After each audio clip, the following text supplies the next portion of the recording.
श्री राम जय जय राम, श्री राम जय जय राम। नारायण परारंभां शंकराचार्य मध्यमाम् अस्मदाचार्य पर्यन्तां वन्दे गुरु परंपरां। श्री गुरुचरण सरोज रज निज मन मुकुर सुधार, बरनौ रघुबर विमल जसु जोदायक फलचार। ओम श्री सीतारामचंद्राभ्यां नमः, उमा महेश्वराभ्यां नमः, ओम श्री एकादशी दक्षिणेश्वर ते नमः। नारद भक्त सूक्त में भगवान देवर्षि नारद ने भक्त के 84 सूत्रों का वर्णन किया है। 84 सूत्रों में दूसरा सूत्र है सा तस्मिन् परम प्रेम रूपा। कहते हैं कि वो भक्ति जो है व्याख्या की, अस्मिन वह सा अस्मिन परम प्रेम, वह परम प्रेम रूप है, परम प्रेम स्वरूप है। वो भक्ति जो है परमेश्वर में परम प्रेम स्वरूप है। और भक्ति का आगे वर्णन करते हुए देवर्षि नारद कहते हैं कि प्रकृति के तीनों गुण जिनकी उपाधि है और वेद पुराण आदि में जिनके कर्मों का वर्णन है, उन तीनों देवताओं में अधिष्ठान के द्वारा सत्व गुण का उपकार करने वाले श्री विष्णु भगवान में अनन्य चित्त से पुरुष की जो स्वाभाविक वृत्ति होती है, अर्थात अनुकूलतादि रूप एक प्रकार का ज्ञान होता है, उसका ही नाम भागवती भक्ति है। वह स्वरूप शक्ति की वृत्ति होने पर भी विशेष सौंदर्य के कारण बिना यत्न के शुभ भक्त के स्वभाव के साथ एकाकार होकर प्रकाशित होने पर उसको जीव भक्त की स्वाभाविक वृत्ति कहते हैं। अब कहते हैं कि उसमें किसी फल की अभिलाषा नहीं रहती, वह मोक्ष पर्यंत सब प्रकार की सिद्धियों से बड़ी है। जैसे पेट में की जब राग्नि पेट में पहुँचे हुए सकल पदार्थों का पचाकर जीर्ण कर देती है, वैसे ही वह वृत्ति जीव के अन्नमय आदि सकल कोषों को शीघ्र ही जीर्ण कर देती है। भागवती भक्ति स्वरूप शक्ति की वृत्ति है। जीव शक्ति की वृत्ति लौकिक भक्ति है। यह लौकिक भक्ति ही स्वाभाविक वृत्ति है। इस वृत्ति के साथ एकाकार होकर प्रकाशित होती है। इसी से भागवती वृत्ति को भी जीव की स्वाभाविक वृत्ति कहा है। भक्त और भजनी का संबंध, परस्पर संबंध होने से ही भक्ति का प्रकाश होता है। लौकिकी भक्ति के मूल में लोक संबंध है और भागवती भक्ति के मूल में भगवत संबंध देखने में आता है। लोक संबंध दास्य भाव आदि स्वरूप है, भगवत संबंध भी ऐसा ही है। कितने ही पुरुष समझते हैं कि अलौकिक संबंध लौकिक संबंध से अन्य प्रकार का ही होगा, परंतु हम ऐसा नहीं मानते, क्योंकि लोक परलोक में सर्वथा भिन्न नहीं है। लौकिक संसार अलौकिक संसार के ही अनुरूप है। जीव का संसार भगवत संसार की ही छाया है। भगवान ने जैसे जीव को प्रायः अपने शरीर रचा है, वैसे ही जीव के संसार को भी अपराकृत संसार के अनुरूप ही रचा है। केवल वह पूर्ण है, जीव अपूर्ण है। उनका संसार अपराकृत है, अजीव का संसार प्राकृत है। इतना ही भेद होने पर भी परमेश्वर का अंशभूत जीव जिस उपाय के द्वारा प्राकृत संसार में से अपराकृत संसार में पहुँचेगा, वह उपाय प्राकृत और अपराकृत दोनों का संधि स्थान में स्थित है। यह उपाय प्राकृत होकर भी अपराकृत और अपराकृत होकर भी प्राकृत है, ता वह प्राकृत और अपराकृत का एक ही भाव है। इसमें कुछ भी संदेह नहीं हो सकता। यह उपाय ही भक्ति है। भक्त जीव का नेत्र है, वह ज्ञान का सार विज्ञान है। वह हृदय रूप खान में स्थित स्वच्छ रत्न है। देखने योग्य वस्तु के साथ चक्षु का, देखने योग्य वस्तु के साथ चक्षु का, जानने योग्य वस्तु के साथ विज्ञान का और क्रय योग्य वस्तु के साथ रत्नादि का जो संबंध है, भक्त के साथ भगवान का वही संबंध है। जीव भक्त के द्वारा ही भगवान को देखता है, जानता और खरीद लेता है। जीव भक्त की सहायता से ही प्राकृतिक संसार के साथ भगवत संसार का संबंध स्थापन करता हुआ प्राकृतिक संसार में ही भगवत संसार को ले आता है, अथवा प्राकृतिक संसार लांघकर भगवत संसार में प्रवेश करता है।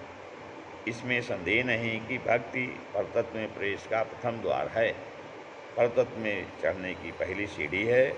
ऐसा होने पर भी क्या कोई यह कह सकता है कि भक्ति शेष द्वार, भक्ति अंतिम सोपान व भक्ति सबसे ऊंची सीढ़ी नहीं है। भक्ति ही आदि है, भक्ति ही अंत है। वही जीव का सबसे पहला आलंबन है और वही जीव का अंतिम आश्रय है। भक्त के बिना परतत्व के समीप नहीं पहुंचा जा सकता। परतत्व के होने का विश्वास उत्पन्न कराकर भक्ति निवृत्त हो जाती है और वह आगे को नहीं बढ़ सकती। ऐसा समझना भ्रांति है। ऐसा विश्वास तो साधारण ज्ञान से ही हो जाता है। जो ज्ञान परतत्व के होने का विश्वास कराता है, भक्ति उसका सारांश है। ज्ञान भूयो दर्शन की परीक्षा का फल है। तर्क युक्ति से ऊपर स्थित है। वह ज्ञान आस्तिक मात्र को होता है, परंतु यह नियम नहीं है कि कोई आस्तिक होने से ही भक्त हो जाए।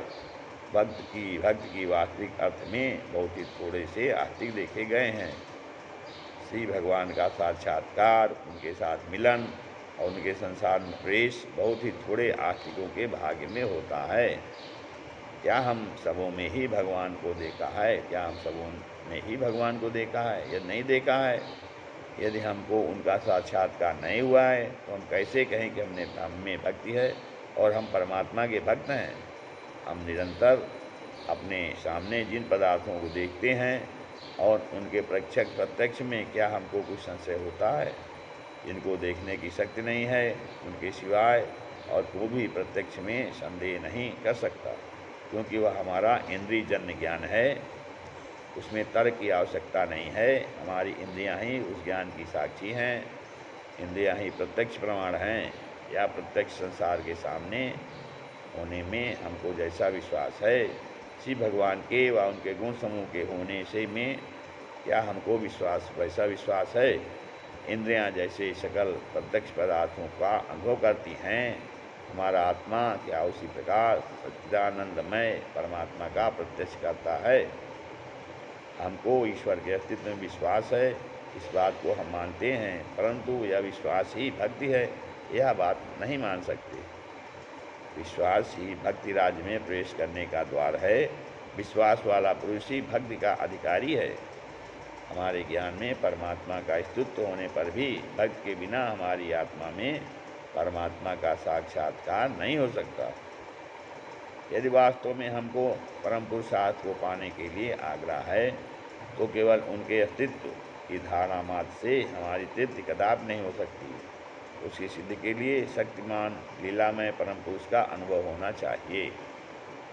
आगे कहते हैं कि हम परम पुरुषार्थ को साधने के लिए ज्ञान कर्मादि अनेक साधनों का साधन करते हैं, परंतु भक्त के बिना सब साधन वृथा है, क्योंकि एक भक्ति उसका साधन है।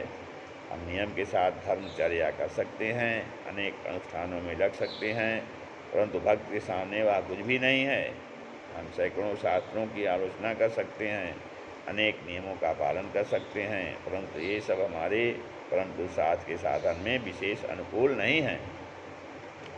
यदि ये हमारे परम पुरुषार्थ सिद्धि में विशेष सहायक होते, तो हम बारंबार खाली हाथों और शून्य हृदय से घर को लौटकर नहीं आते, अर्थात इन सकल अनुष्ठानों को करके फिर माया जाल में जकड़ न जाते और विषयों के अंधकूप में न गिरते। उधर जिस हृदय में भक्ति का कणमात्र भी उदय हो जाता है, वह हृदय फिर कभी शून्य देखने में नहीं आता। उस हृदय वाले को फिर कभी विषयासक्त होते नहीं देखा गया। भक्त के हृदय में किसी दिन भी परमात्मा का पवित्र आविर्भाव दूर नहीं होता। भक्त के संसार की हर एक वस्तु में परमात्मा की छवि प्रतिबिंबित होती है। यह ठीक है कि प्रलोभनमयी प्रकृति जीव को सदा अपनी ओर को खींचकर परमात्मा से बहिर्मुख कर देती है। जीव प्रकृति के पर्दे से आवृत होकर चारों ओर अंधकार ही अंधकार देखता है, परंतु भक्ति का उदय होने पर वह भाव सर्वथा बदल जाता है। उसका उदय होने पर जीव की सभी वृत्तियाँ अंतर्मुखी हो जाती हैं। उसमें प्रकृति का पर्दा अपने आप ही हट जाता है। परमात्मा के प्रकाश से हृदय का घोर अंधकारमय प्रदेश भी आलोकमय हो जाता है। उस समय दुखमय संसार सुखमय सा भासने लगता है। उसमें सब प्रकार के संदेह और सब प्रकार की वासनाएं उखड़कर दूर जा पड़ती हैं। उस समय ज्ञान कर्मादि आवरण इधर उधर विच्छिन्न और विध्वस्त हो जाते हैं। भक्त दूरवर्ती परमात्मा को समीपवर्ती कर देती है। वह किसी से न जीते जाने वाले परमात्मा को भक्त के वश में कर देती है। भक्त का उदय होने पर सभी चेष्टाएं प्रतिकूलता छोड़कर अनुकूल हुई हो जाती हैं।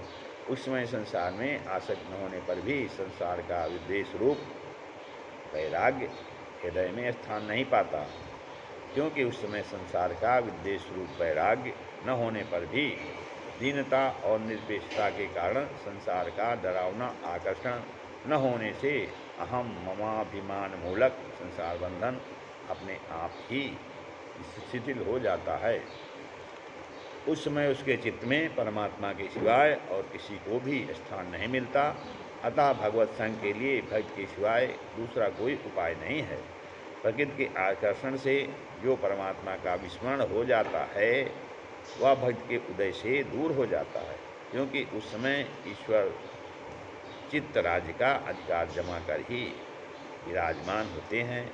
यह भक्ति केवल अप्रत्यक्ष परमेश्वर का इस प्रकार का प्रत्यक्ष कराकर ही शांत नहीं हो जाती, किंतु जीव को ईश्वर में और ईश्वर को जीव के हृदय में स्थित कराती है।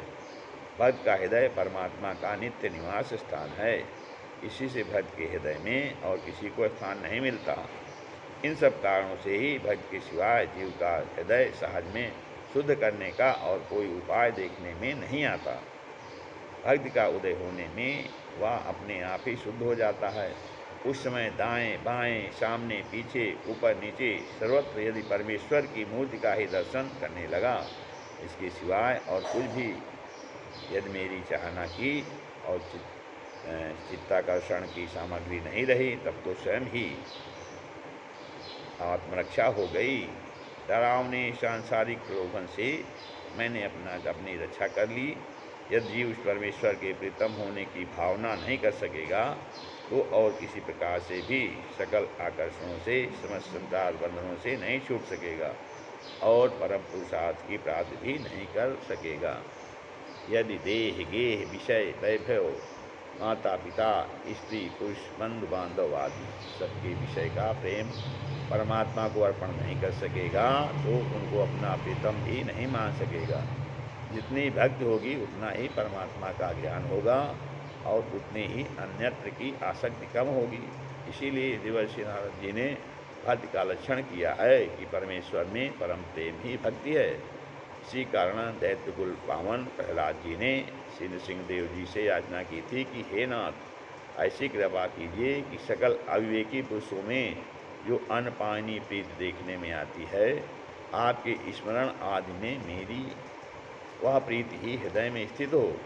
उसमें वह मेरे हृदय में से दूर न हो, अर्थात मैं साधना काल में सब प्रकार का प्रेम आपको ही अर्पण कर सकूं।